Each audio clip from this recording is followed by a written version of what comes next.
सात भाइयों और इकलौती बहन सूर्य, चंद्रमा, गौर, पार्वती आदि देवी देवताओं के चित्र बनाए जाते हैं। सुहागिन स्त्रियों को इस दिन निर्जल व्रत रखना चाहिए। रात को जब चाँद निकले आए तब उसे अर्घ्य देकर भोजन करना चाहिए। पीली मिट्टी की गौरा बनाकर उसकी पूजा करनी चाहिए।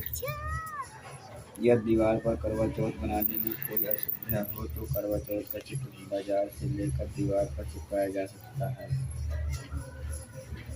एक साहूकार था जिसके 7 बेटे और एक बेटी थी। 7 भाई व बहन एक साथ बैठकर भोजन करते थे। एक दिन कार्तिक की चौथ का व्रत आया तो भाई बोला कि बहन आओ भोजन करें। बहन बोली कि आज करवा चौथ का व्रत है, चाँद उगने पर ही खाऊंगी।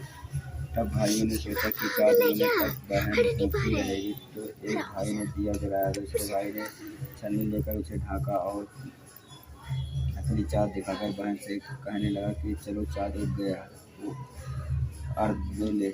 बहन अपने भाइयों से कहने लगी कि चलो अर्घ दे दो, तो भाभी बोले तुम्हारा चाँद उगा होगा, हमारा चाँद तो रात को उगेगा। बहन ने जब अकेले ही अर्घ दे दिया और खाने लगी तो पहले ही गिलास में बाल आ गया और दूसरे गिलास में कंकड़ आया और तीसरे गिलास में मुँह की ओर की तो उसकी ससुराल से संदेशा आया कि उसका पति बहुत बीमार है, जल्दी भेजो। माँ ने जब उस लड़की को विदा किया तो कहा कि रास्ते में जो भी मिले उसके पाँव लगना, और जो उसने कहा पति धरती पर खड़ा है तो वह उसके पास जाकर उसकी सेवा करने के लिए गई।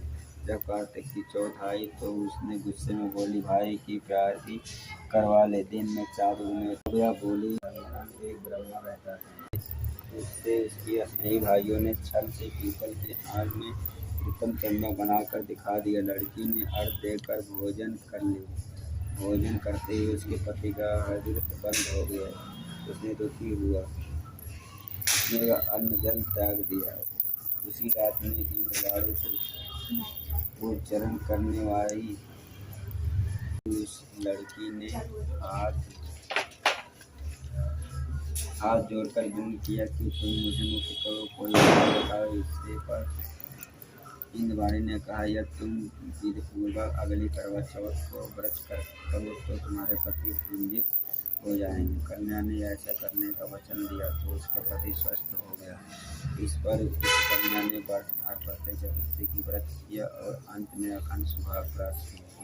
श्री कृष्ण ने कहा ये द्रौपदी तुम इस व्रत को करोगी तो तुम्हारे सभी कष्ट टल जाएंगे। इस प्रकार द्रौपदी ने यह व्रत किया और पांडव सभी क्षेत्रों में विजयी हुए। इस प्रकार सौभाग्य पुत्र आज धन स्त्रियों को एक व्रत